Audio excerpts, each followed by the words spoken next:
parler d'abord du match, avec une victoire à l'extérieur, la troisième, mais qui restera anecdotique à la fin de cette saison.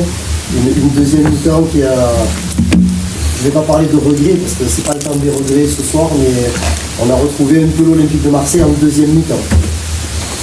Non, c'était un bon match, on s'est créé des occasions, on aurait pu mener plus largement, et comme d'habitude, on s'est fait un petit peu peur sur la fin en faisant des erreurs, mais bon, c'est la saison qui veut ça.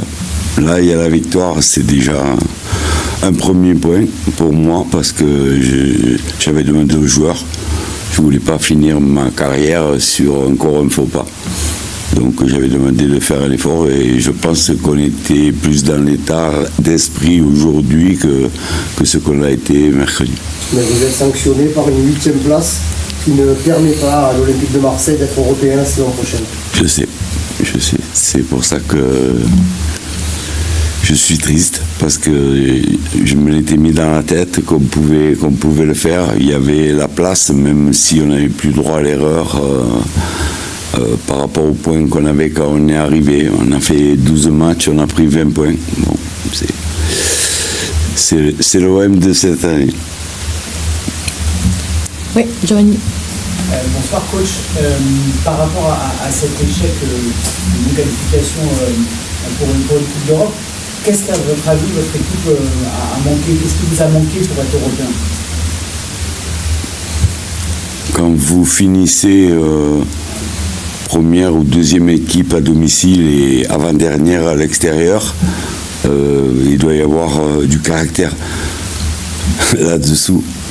Donc je pense que c'est la personnalité, le caractère.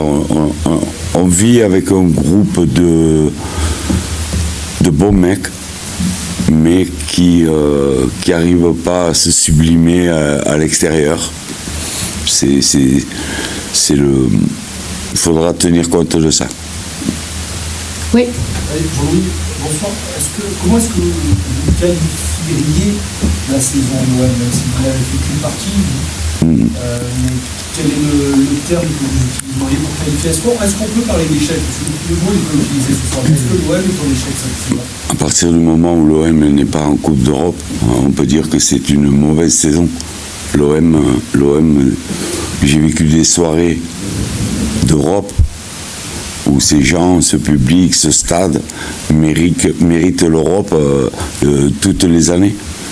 Mais je pense sincèrement que tout le monde va tirer les leçons et que l'OM va revenir au plus vite en Coupe d'Europe parce que ce public le mérite.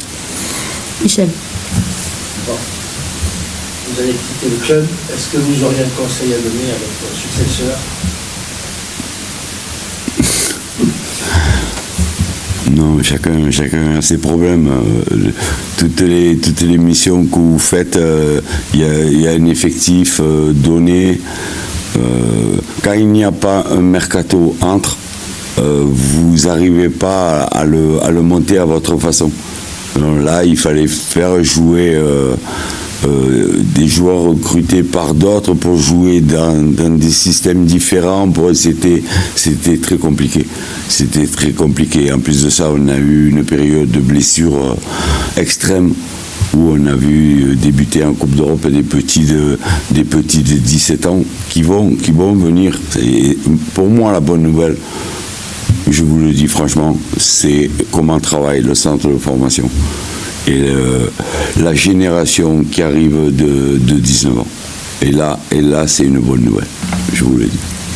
Jean-Louis, je sais que vous êtes dans l'après-match. Il va falloir quelques jours, mais ça y est, c'est terminé.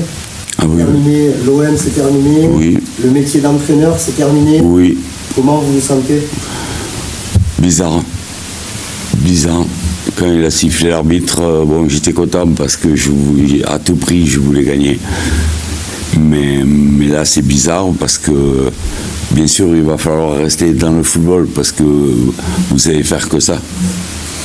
Mais c'est vrai aussi que de plus entraîner, ça va changer la vie.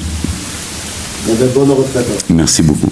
Mélissandre. Oui, mais je voulais poser la question, comment rester dans le football, est-ce qu'il y a un rôle déjà Non, on l'appelle il n'y a rien de précis. Il n'y a rien de précis, mais je vois le nombre de gens qui me demandent des conseils pour une décision, la suite de leur carrière, des choses comme ça, des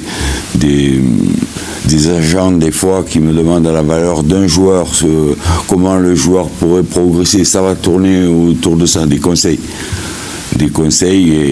et des réseaux pour savoir le plus de choses possible. Bonsoir Jean-Louis. Alors justement, j'ai pris en compte que pour la suite, vous aimeriez rester dans le football et donner des conseils. Alors, sans pas de conseils à votre successeur, mais à Pablo Longoria, par exemple, qui vous garderiez en priorité dans les équipes la saison prochaine? Ça,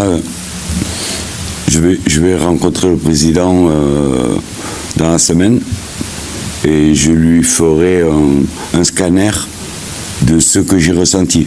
Après, je ne suis pas la science infuse du football, mais j'ai ressenti des choses, donc je lui en ferai part et je sais qu'il trouvera les solutions pour amener Marseille le plus vite possible en Coupe d'Europe.